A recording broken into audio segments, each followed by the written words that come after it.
And welcome back to the Crochet Crowd as well as yarnspirations.com. This is a beginner's tutorial absolutely for the beginners that want to learn to crochet. And today we're going to be using this example of a baby's blanket in order to go. It's just single crochet back and forth, and today I'm going to teach you how to hold the yarn, how to hold the hook, how to move your hook, and etc. Show you all the tips in and out of being able to crochet. So today let's begin the color block crochet blanket together and learning to crochet. So here's our pattern today. It is just a one-page pattern, and all it is that once we get to the second row, it's just a continuous of the same row over and over until it gets to a certain amount of dimensions, and then you switch the color as you see within the project. So it's actually quite an easy project to do. It's just one simple stitch going back and forth in order to do it. So here's an example of what I've already done in advance just to show you. It's a nice tight blanket so you don't see through this at all, and it's just a really wonderful opportunity, and it's using Bernat blanket yarn, which is extremely thick. There's no plies in this yarn, so therefore you don't have to worry about splitting anything as you particularly go. So it's a really nice idea, and in today's tutorial I'm going to go from the basics. So if you think you know how to crochet a certain step, you can fast forward in today's video in order to get to the steps that you need to learn, but I'm going to start from the absolute beginner, from learning how to hold the yarn, how to hold the hook, and etc. in order to play. So without further ado, let's get started right now. This video has sound alerts added. When you hear this sound, it will be your signal that the segment is finishing up. Press stop and crochet the instructions, and then press play again to continue along in your project. So in today's tutorial we're going to use a 6mm size J crochet hook in order to play. So there's different sizes of hooks, and usually it has it here. This says 6mm. Now because I'm Canadian, I use metric as per the Canadian metric system, and then certain areas around the world use metric as well, and in the US you will be represented by a letter, and the letter is the size J/10. So it's just an interesting thing. So J/10 is the same thing as 6mm, and you're gonna be using this hook. This is an ergonomic hook, and it varies different from hooks that don't have this foam thing. I crochet faster using an ergonomic versus one that doesn't have it at all, and because it is ergonomic, it sits in my hand really quite nicely. Now if you're looking for a hook, you want to have it so that it has a flat edge on the top of the hook, just like you see here. And what this is that when your thumb sits in the on the hook, your thumb will stay in the flat area, so no matter how you rotate it, your thumb will always know which way is up because of the fact that it's flat. So if there's no flatness, what happens is when you go to use it, you can't tell by your fingertips what is up and what's down. So you want to look for a hook that has a flat edge, just like so. These over time have become very inexpensive to have these kind of hooks, and it usually has a metal beginning, and it just is inserted inside the handle here, and it goes all the way to the end. So you also want to look for hooks that extend into your hand nicely. So not all hooks are the equal length all the way from start to the one side. Sometimes they make hooks that are slightly smaller and they jab into the palm of your hand. It depends on the size of your palm as well, and so it's not comfortable if the hook is jamming into your palm. So you want to make sure you get a hook that just kind of glides and just stays on the outside, just like so as you're using it. Some people like to crochet where it's like a pencil like this. I've never been able to do that, and also it causes carpal tunnel in the long term. Let me just show you the angle of that better. So in crochet there's two fundamental different ways of holding the hook. I hold it like a butter knife, just like you see here, and it just is glide in and out just like this. And because you're doing that, there's no tension here on the actual wrist itself because it's in a natural position, just like you're eating food. Now other people tend to hold it like this. Now this was originally created way back in the old days when crochet was really more for the upper class citizens. And so what it was is that it looks more daintier for a woman to crochet like this than it does to look like you're eating food. So what happens with this is that when you go to crochet, your wrist naturally does a bend here more often than it would be if it's like this. So you want to pay attention that if you're learning to crochet, you have to choose your way, but this one in the long term has consequences of creating carpal tunnel for yourself, especially if you crochet a lot. Now it's just kind of an interesting way. You have to figure out what is going to work for you and what's not, and just hold it in a certain way that you think is more comfortable. But I'm going to be teaching it, and all my tutorials teach it this way. So if you're wanting to learn this way, you'll have to find a different host to do that. Again, I find it just is too crampy in there, and I've never been able to get used to the motion of holding a hook just like that. So let's talk about holding your yarn. So you're gonna have the hook in the one side, like so. And then you have this arm here that is feeding the particular hook. So what happens here, you could be left or right handed, it doesn't really matter. The opposite side that doesn't hold the hook holds the yarn. And so you want to be able to feed it. Now there are so many different ways that people hold things. I'm gonna show you the way that it holds for me. And then if you need to wrap things extra around your fingers in order to do so, you can figure that out on your own in order to determine if that works for you better or not. So let's go through some of the procedures on the way to hold this yarn. Now the yarn ball should always be sitting on the same side of your body that the arm is feeding the hook. So this is the arm that is going to feed the hook with the yarn. So therefore my yarn ball should be in this direction here. Just right here.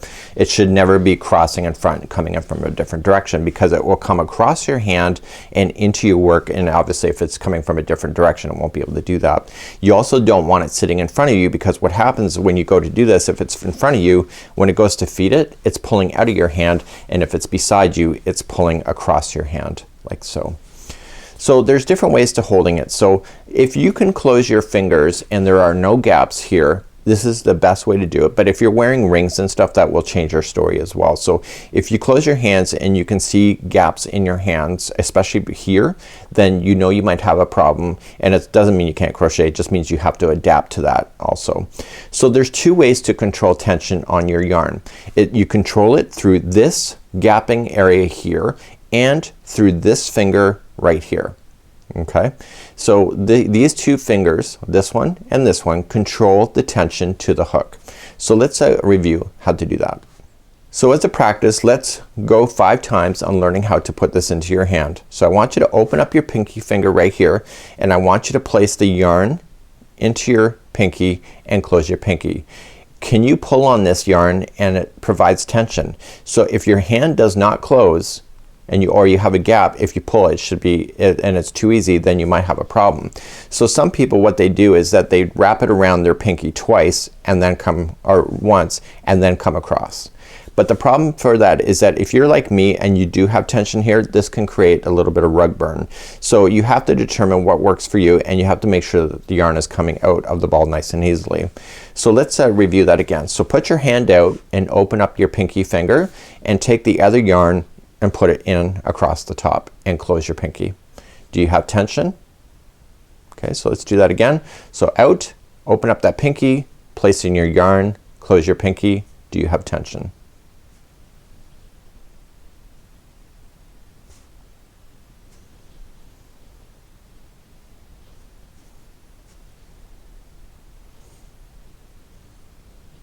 Okay, so that's how you kind of do it. So now what we have to do is that we have to figure out how we're going to hold this yarn once it gets here. So let's review that next. Okay, so now we're gonna review on how to hold the yarn when it's close to the hook. So let's put it across your hand and close. What I want you to do is that I want you to rotate your hand like this. Okay, so you got it down, rotate up.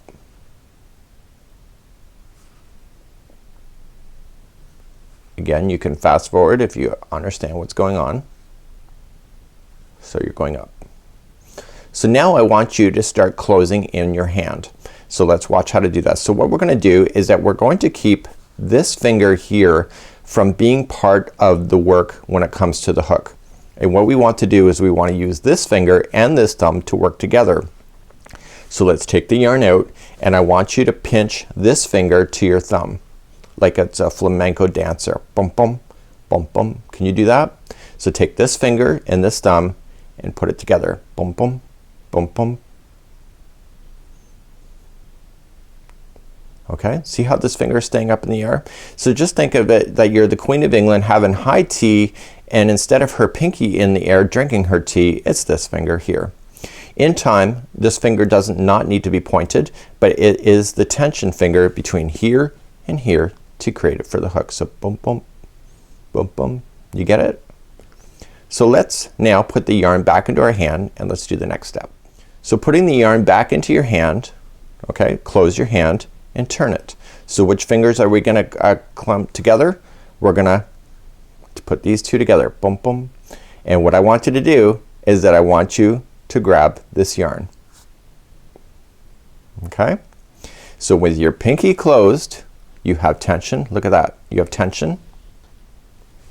And with this, you have tension. So think like this is like a violin string. If you go like this and all of a sudden it just comes out, you're not tight enough, right? So obviously you have a tension issue. So just pull it back here and pinch. So this should be like a violin string. Okay? So you should have tension on this. So let's review that again. So you're in over top, you're turning sideways, you're gonna do your flamenco dancer, and you're going to pinch that yarn. And there should be tension right here. See? It's playing music right here with your crochet hook.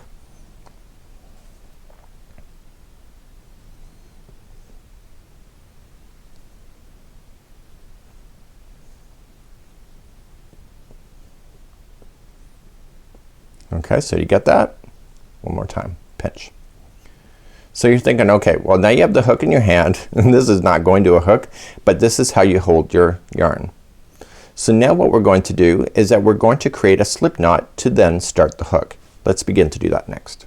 To start your project, obviously, look, you can't grab onto anything. There's nothing to grab onto.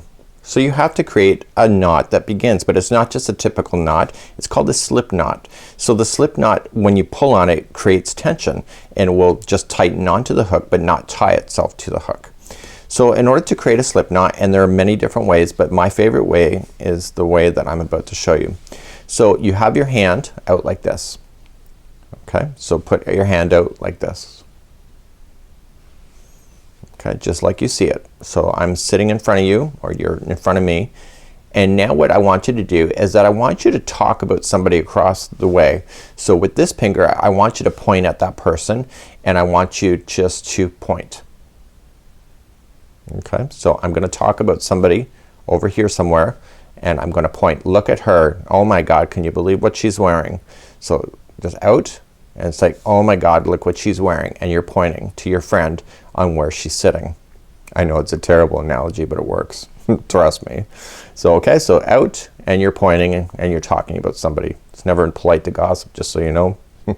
Okay, so there you go. So you're pointing at somebody. So that's what we're gonna do. So what we're gonna do is that we're gonna use this finger here and these three fingers in order to create a slip knot. So let's begin to do that next. To create a slip knot, the yarn is behind my hand. Okay, so it's away from me.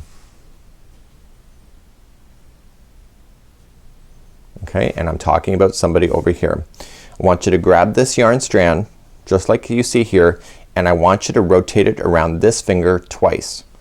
So I'm gonna pick it up and come in front of my finger once, and I'm gonna come around again and twice. And you should have it wrapped around your finger twice, and the yarn is in the back of your hand coming forward. Okay, so let's do that again. So we're gonna point at somebody across the table. The yarn is sitting behind my hand, and I'm gonna take this yarn strand and wrap it around my finger twice. Just like that. Okay, so just you're gonna talk about somebody, and you're gonna wrap it around your finger twice. Just do it again. So in behind, wrap it around twice.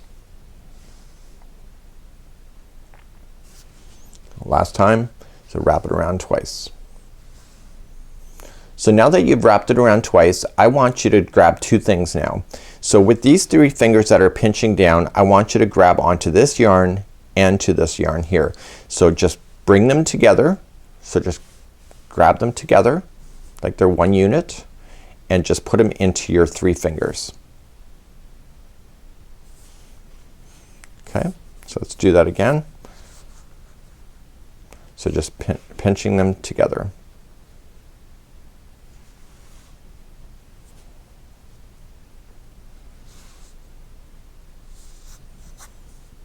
You see that? So what you're doing is you're providing tension here. So I'm playing the violin strings. I should not be able to pull anything out. Okay, so you have to reef on it really good because you're clamping onto the three down here.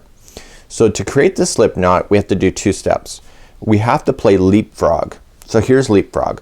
We're gonna take this strand and leapfrog over to this part of the finger, and then it's this one's turn and we're gonna leapfrog over him but also over to the end of the finger, and you've created a slip knot. So let's play leapfrog. So we're gonna just take this one and we're just gonna use your fingers and just leapfrog over and just pinch it down and hold it. And now with the other strand that's sitting there, you want to grab that strand and leapfrog. Oops, I went right over top of my finger, and there is my slip knot right here. That starts the project. So let's do that again. So we're just gonna put it into your finger and clamp. So we're gonna play leapfrog. So this one goes over this one, and then this one goes over it, but he jumps too far and goes right up over top of the finger, and there is your slip knot. So around your finger, pinch. So we're gonna play leapfrog. So leap over, and then with the new one here, he leaps over, whoops, goes right over the top of the finger, and you have your slip knot. One more time. You can reverse if you haven't got it yet. So wrap, pinch, leapfrog over. So leap over the first one, and then his friend leaps over but leaps too far and goes right up over top of the finger. So there is your slip knot. So you can just let it go, and there is your slip knot that is ready for the hook. So let's begin to insert that into the hook next. So what we're going to do is that if you've determined that you're gonna hold it the same way I am, okay, this is the way I'm going to show you. I cannot crochet this way, as I told you already, so I'm going to show it the way that I'm comfortable with. So what you want to do is that you want to place the hook inside this loop. Okay, this is the slip knot. And see this strand here that's going to the yarn? That is the one that you're gonna pull, and when you pull on it, it's going to pull the knot tight. Okay, it's called the slip knot. So it slips that knot up onto the hook just like so, and therefore you have a smaller loop. Okay, so we can always reset things if we have to. So let's just show you that again. So we're just gonna make a slip knot that's bigger. So you're gonna put it in, and then you're just gonna pull on it. But you're not gonna like tie down a boat with it. So you wanna just pull it so it's snug, but you don't wanna pull it so that you see that this yarn is warping and getting thinner, because you're pulling on it like you're tying down a house to, you know, from flying away from Kansas. So you just want to do that. So just again, do your leapfrog, come over, insert the hook, and now just pull. Like so. So now you're ready, and now we have to introduce our hand back into the equation, because now the loop is now ready for you to be able to crochet. You should be able to remove your crochet in and out of this loop easily. If you can't get it out, then there's a problem. So we have to just consider that next. So let's get our hand now set up as if we're going to crochet properly. And we are going to crochet properly, but let's get our hand set up anyway. So let's get ready to use our hand now. So remember what I had you do. You opened up your pinky and you slid the yarn across. Then you closed your pinky and you turned your hand upright, and then you did a flamenco dancer. But where are you going to grab? You were going to grab the piece of knot that is underneath this particular loop. So when you do your flamenco dancer, and a lot of people in new crocheters, they go like this with this finger. Keep that finger out there. Okay, we don't want to have to hurt you. So keep it so it's a flamenco dancer, and you were going to use the flamenco dancing, and you're going to pinch the knot that is underneath. So you should look like this. Okay, so let's review that again. So put the yarn in your hand, close your pinky, turn it up, and flamenco dancer your knot. Boom, boom. Remember? Boom, boom, boom, boom. And keep this finger up. So as I told you, what happens with the tension is that it's controlled by this violin string right here, and it's controlled by the opening and closing of the back of your hand. So if I need more yarn, what happens is that you just naturally do it, is this: you'll open up your hand a little bit and it will slide more yarn out, and then you close it when you got enough, and then see, this is loose now, and therefore it will continually feed. So if it ever gets loose, just take your hand out and reset it back in, close it, and then turn. You have your tension again, and flamenco dancer it just like that. Now let's review on how to get your hook out of any stitch. That is actually pretty proper. That's actually something you need to know right off the bat. Okay, so I moved in the camera close. So what happens on here is that you will see that there's a loop that goes over top and like we have the knot underneath. So you can see that you can insert your hook in any which direction. Doesn't matter any which direction the way you turn it, it will always go in. But it will not always come out in the same direction. So see, whoops, that's not just me, you know, just ad-libbing for a camera. So let's turn it this way. Nope, can't get that out. Let's turn it forward like this. Nope, can't get it out. The only way that you can get this hook out of any of the loops is that by turning it upside down. Okay, so let's just, okay, so this is the bottom of the hook. Okay, this is the bottom. This is side, top, and side. So I can go in any direction that I wish. The problem is that I cannot get it out in any direction. So this is up, this is side, this is the back side. The only way that I can get it is that I have to turn the loop upside down and it comes out. Now the reason for that is that when you do that, you can push up with the back of the hook like this to form a space to get the hook out. See, if you pull up, it only runs into it. If you pull up, it only runs into it. But if you pull up and you turn the hook upside down, it comes right out. So what you have to do is that you have to get used to the motion of rotating your hook. So remember what I talked about with the thumb is that because I know where the thumb is, I can just simply rotate it down and out using the thumb as the key marker for telling me which direction the hook is in. So when I go in, I can go in any direction, but when I come out, it has to be always facing down. So you're going to notice in crochet as we wrap stuff, you're always gonna turn the hook upside down and out through the loop, because that's the only way that you can get things out through a loop is by turning upside down. Okay, so get used to turning that hook upside down, and a lot of people forget that, therefore they create a lot of problems for themselves right in the beginning. Okay, so let's begin to learn how to chain. Now the thing about the chain is that the very first loop on the hook that we just created, the slip knot, never counts as one. So in the instructions it says chain 64. You can never include this as one, because the problem for this is that this loop completely disappears. Okay, so it's just more of a getting started loop. It's not a counting loop. So you got to make sure that if it says chain 64 that the one that you started with the slip knot, let's just review that again. So you just make it, you insert it onto the hook like that, you insert your fingers, and you're ready to go. So it says chain 64, so this never counts as one. So in almost every instruction that I show you, I always say let's remember that the slip knot never counts as one. And I used to teach crochet that it did count as one, but then I kind of realized I was screwing up. So that was way back many years ago. So I always say that the slip knot never counts as one. So what we have to do is we have to chain 64. So let's just practice chaining first, and then you can do the 64 on your own in a bit. So in order to chain, you have to be able to get this string through this loop. So it's called yarning over. So you insert in, some people go from the back and pull it forward, but it's very difficult to do that, and it's not per the standards of crochet. So what you have to just do is that you rotate the hook back up underneath the string and rotate the hook and turn it upside down and get it ready to go through this loop here.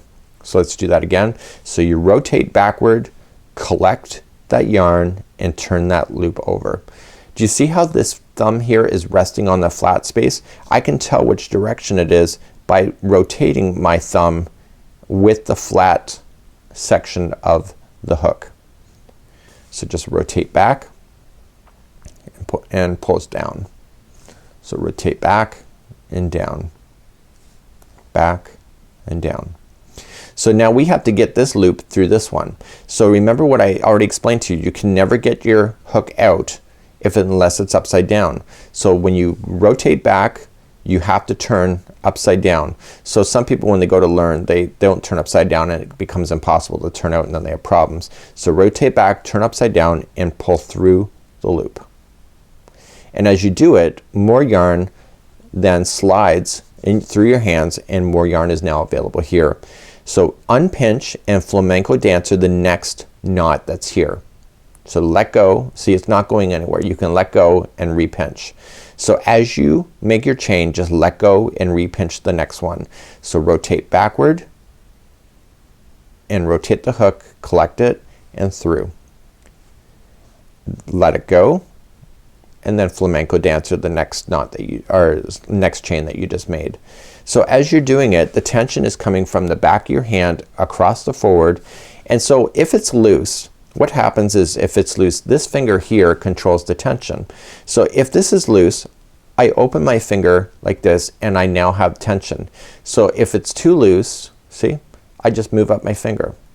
So you will notice in crochet, as I'm crocheting through all the projects, that as I need tension or I have tension or I need it, I just have to open up my hand and I suddenly have it. So if we need more yarn, we naturally just open up our back here, more yarn feeds through, and etc. So if this is all loose here and here, and no matter how much you open, see there's no tension now, see, just all loose, then all you just have to do is come in behind and just grab the yarn that's leading to the yarn ball and just pull it backward, and then turn over your hand once again, and again you have your tension. So you just rotate back and pull through, rotate back and pull through, and you have to do a total of 64 chains. So just, I'm used to crocheting and I can do about 4 of these without having to let go, but when you're new like you are, pinch and pull through, open and pinch. Okay, let go, pinch and pinch. And this will allow you to create your tension easily by doing so. So in time, when you become as used to crochet as I am, I can do like a multiple like this very easily without having to let go, and my tension is still looking the same. But when you're new, you have to let go and repinch, let go and repinch, and etc. So what I want you to do is that I want you to chain 64 if you're doing this project. If you're just doing this for the fun of it to learn crochet, then you don't need to worry about it. It's just a test sample. So if you want to do the actual sample itself, just go all the way to 64 for me. So when you chain, just go 1, 2, 3, 4, 5 and 6, 7, 8 and go all the way to 64, and then meet me back here in just a moment, and then we'll carry on to show you how to do the single crochet across your chain. So now we're gonna learn how to single crochet back across this chain. So you have your chain, just say it's 64, mine's just a sample, and you want to put your hands back in and you want to go back across the chain. So normally in crochet, for almost everything, it's barely, I don't even think I've seen an example where it says crochet in the next one from the hook. It's always second chain from the hook. So in order to count where that is, you see that there's one loop on the hook. See this next section right here? This is the first chain from the loop and this is the second. Okay, so this is the first chain coming right out of this section right here. That's the first chain, which is part of this one really, and the second one is always right here. Okay, so first and second. So now let's begin a single crochet second chain from the hook. So we have 1 and 2 as I pointed out, and now we're gonna take the hook and we're just gonna go into the second chain. So what I want you to do is that there's 3 strings that equal 1 chain, and I want you to go into the chain so that you leave these 2 on top of the hook and the other third one is underneath the hook. So when you slide in, you're gonna slide in through the side. The very first one is always kind of the hardest. You slide in through the side, you still have the 2 strings on top, and look underneath, there's 1 on the bottom. Okay, so do you see that? So you see that there's 2 strands, and let me just grab my pencil here, and when I separate these strands here, you'll notice that you'll see the hook in between. And what I want you to do is that I want you to yarn over. Okay, so yarning over and pull through that chain, and I'll show you this again several times, and then you have 2 loops on your hook, yarning over and pull through 2. That is a single crochet. That's your first official stitch. So if that's your first time ever crocheting, congratulations. So now you're gonna move to the next chain. So you'll see that there's 2 strings on the top and then there's 1 on the bottom. So just glide in through the side, leaving those 2 strands on top. The chain is always the most kind of pain in the butt thing there is of crochet, but once you get beyond the chain it becomes very easy. And what you want to do is just glide in through the side, leaving the 2 strands on top. So you're just gonna glide in through the side. You got 2 strands on top and 1 is underneath. Okay, so 2 strands on top, 1 is underneath, and you are just going to yarning over, pull through, and then just yarn over and pull through 2 loops. That's single crochet. So move to your next chain, and as you see it's starting to loosen up on me because I've now gotten used to it. So I slide into the next chain right here and I pull through like that, and then I pull through 2. So I slide into the chain, my tensions are getting a little bit looser, and you'll notice that with yourself too. So through the side there's 2 strands on top, 1 on the bottom, yarning over, pull it through, and then pull through 2. Okay, so move to your next chain in through the side, and then pull through, and then pull through 2. So you keep doing that all the way down your chain. So in through the side, pull through 2.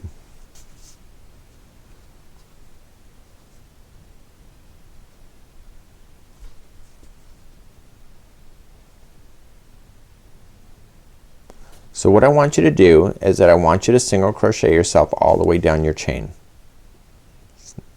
And take your time, it's not a race. In through the side.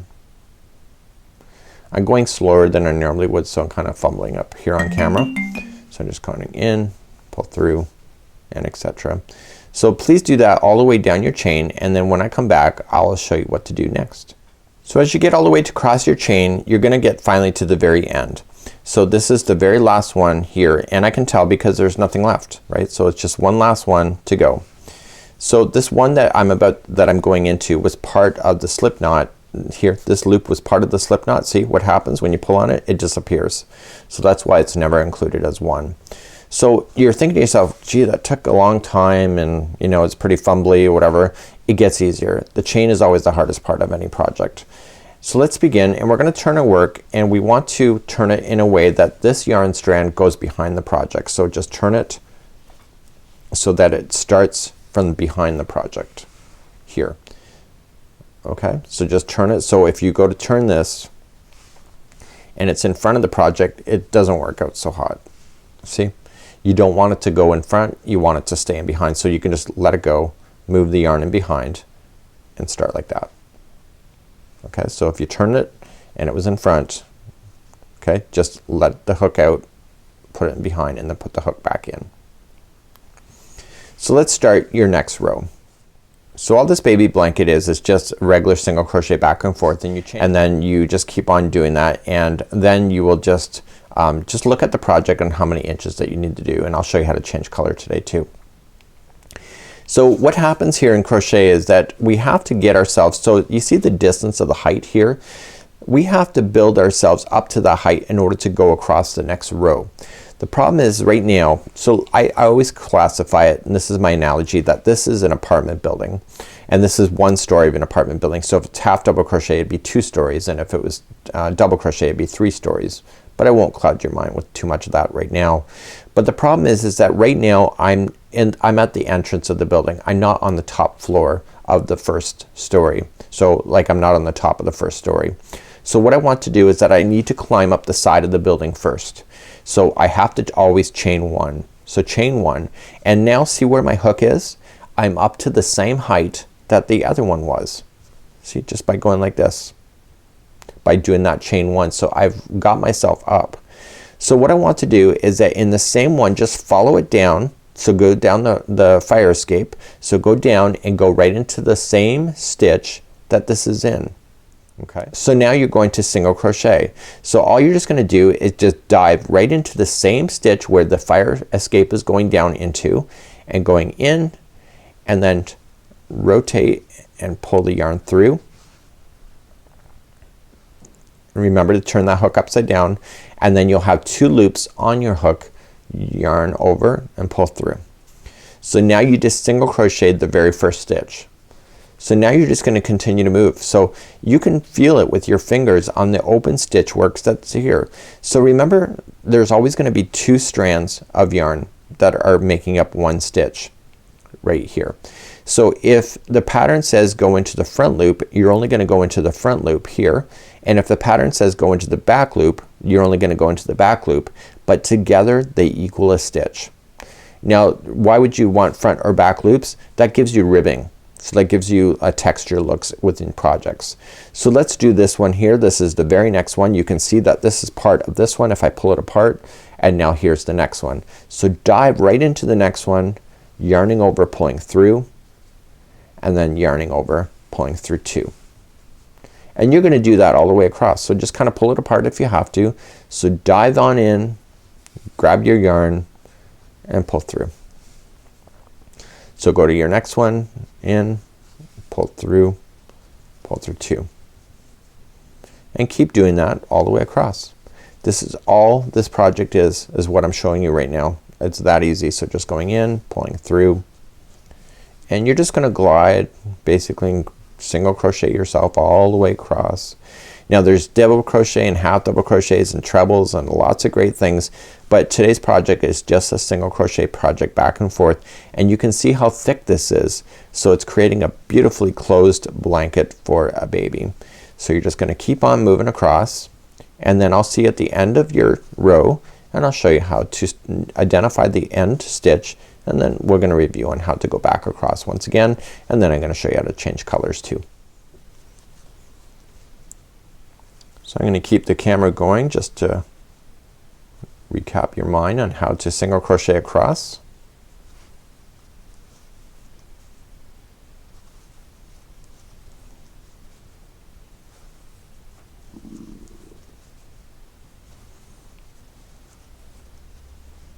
And you're coming up near to the end. So let's discuss the ending. So right now I can see that there is 3 stitches left on the end. Okay, we have 1, use your fingers to pinch it apart. So 1, 2, and then 3 is right in the very end. Do you see that? So 1, 2, and 3. So let's finish off this together. So diving into the next one and the next one. And the next one is where people have a lot of trouble with. Now the next one, people think that's not a stitch because of tension. Because I'm a loose crocheter and I'm experienced, sometimes this appears to be like it's part of it, and people stop one early, so then they end up with a triangle. So what you have to do is you make sure that you identify that last one and single crochet as normal into it, and you're done. So sometimes people think this extra loop here is part of another stitch, so what they'll do is they'll go in again and then add a second one. Now that's not incorrect in some way if you're building a project that is gaining stitches, but then if you're not planning on that, you will be gaining stitches and turning your blanket into a triangle. So let's turn our work. So we're gonna turn our work, and what is the problem? The yarn is coming in front. So what are we gonna do about it? We're gonna take the hook out, move the yarn backward, and then reset our hand. So let's build up. So remember what we have to do. We have to climb on top of the first story building, and to do that we chain 1. Then we have to single crochet by looking down the fire escape of the building and going right into the same one where it's coming out of. And you were going to single crochet that one, pull through, and you were just gonna single crochet yourself in every stitch going across. So if you're not sure, just use your fingers, you can see it. Okay, but see how you can just jam your hook in and you're getting it automatically as well. So just looking where you can see the spacing in between these are called posts. So I'm just diving my stitch in between the posts, which is where the stitch is resting, and you're just gonna go all the way across. So what I'm gonna do is that I'm gonna get all the way across, and then I'm gonna show you how to change color, because if you can change color and that there's no weird stuff going on, then it's awesome because you don't have any loose ends there, right? It's not a trick, it's just a technique, and I'm gonna show you how to do that next. So get yourself all the way to the end of the row, and if you're creating this pattern, then just get to the dimensions that it says. It says to do this particular color until it measures 10 inches tall of this color, and then you're going to switch to a different color, and then etc. And you can follow that in the pattern. So I'm gonna show you how to change color next, and if you need to wait, then just do what you already know, and then meet me back after you get 10 inches.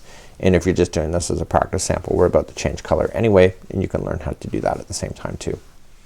So now we're gonna add a second color. So you want to make sure you go into the very last stitch. You can see that it's not filled in yet, so you're gonna go into your last stitch and you're gonna finish it as normal, and then you'll end up with a loop. So to finish this off, what you want to do is just grab your scissors and just cut it, and it's about maybe about 10 inches long, and you're going to cut your scissors, or get your scissors and cut. To lock this loop from ever falling out, you're going to take this yarn and pull it through this loop. Just pull it all the way through. It goes all the way out, and then just pull tight. And that now just locks this from ever falling out. And what I want you to do is that I want you to move to the next stitch, going in and grabbing this strand. I want you to pull this through. This is called weaving in your ends. And now I want you to go about 2 inches.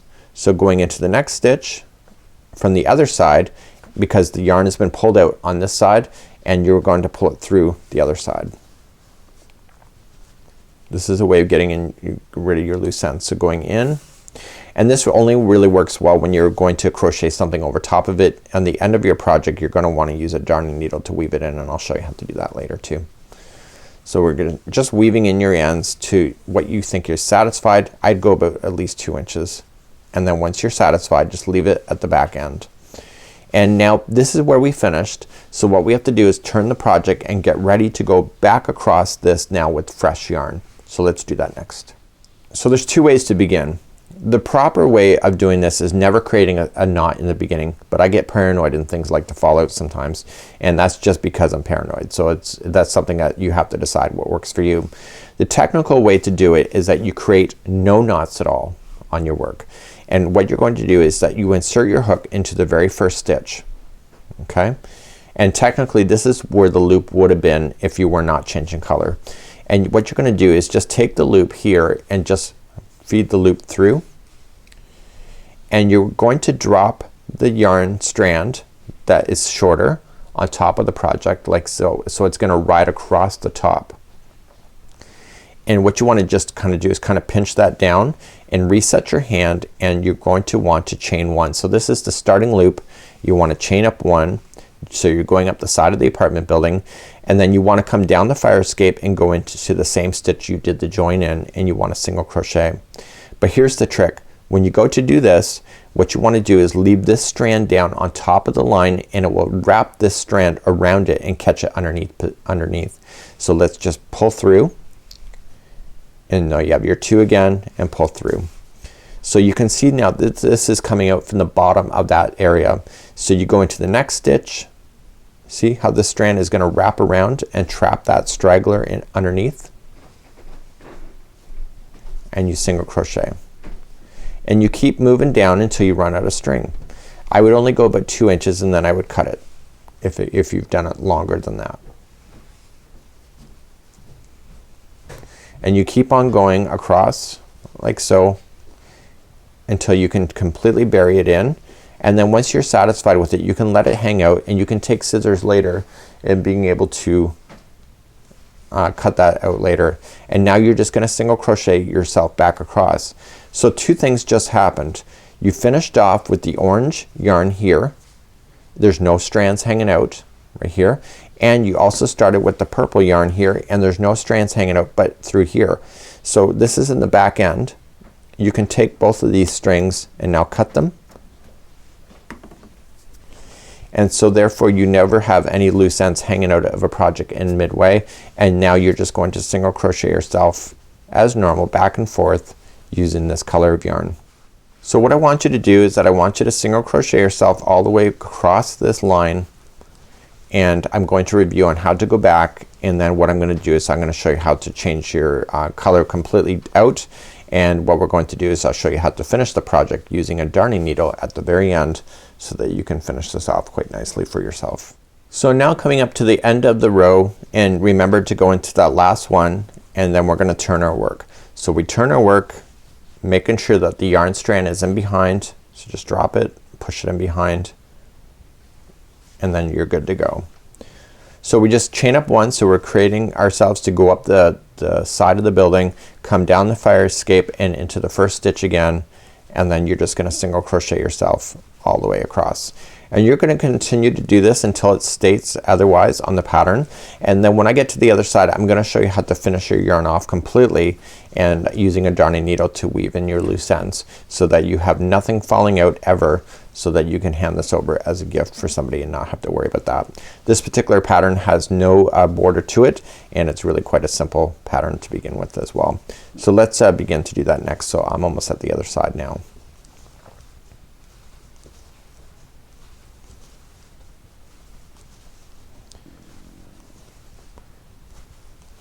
So as you come to the other side, you want to make sure that you can identify that very last stitch. That's the secret to not creating a triangle blanket if you didn't mean to.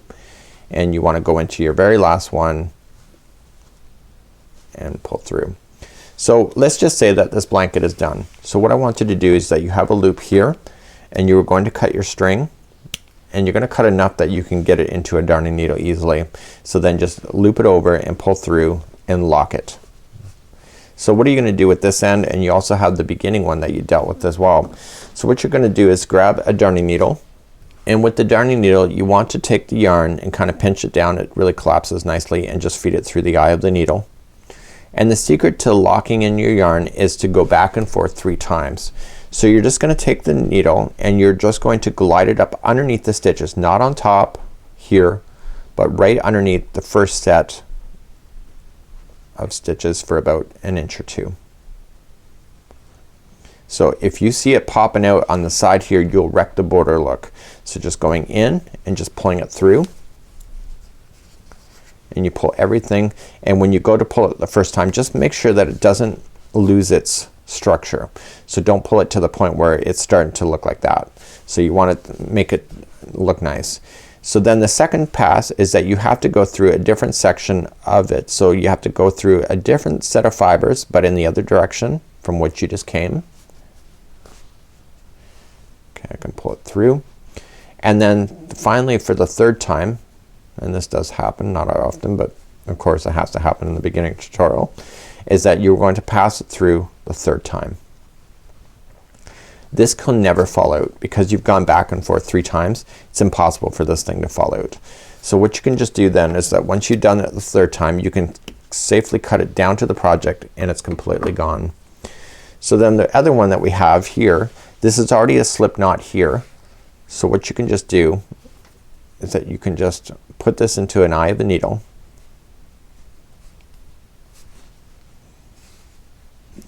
and again just kind of pinching it and gliding it up underneath the stitches for about 1 inch. Now I didn't leave much of a yarn strand for myself, but I can go in once, make sure I don't lose my structure, and then I just gonna pull a little bit tighter here, and then I go in the other direction for twice,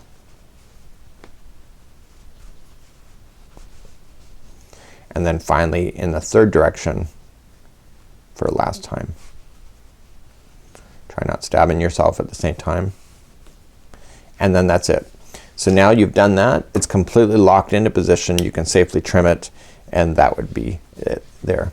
So all you just got to do is kind of pull on it a little bit if it's lost its as long as every stitch has been done right, you will notice that it'll look really awesome, and over time it'll be great. So you're gonna notice for yourself, if this is beginner, that it may look wobbly in the very beginning, but once you start doing more and more rows, you're gonna find your tension, and then the project is gonna look more consistent, and no matter how you do it, it'll always look the same. So you can see it's the same kind of gauge that I have, because I have a technical way of crocheting that is always the same, because it's 30 years of crochet that I've been able to do.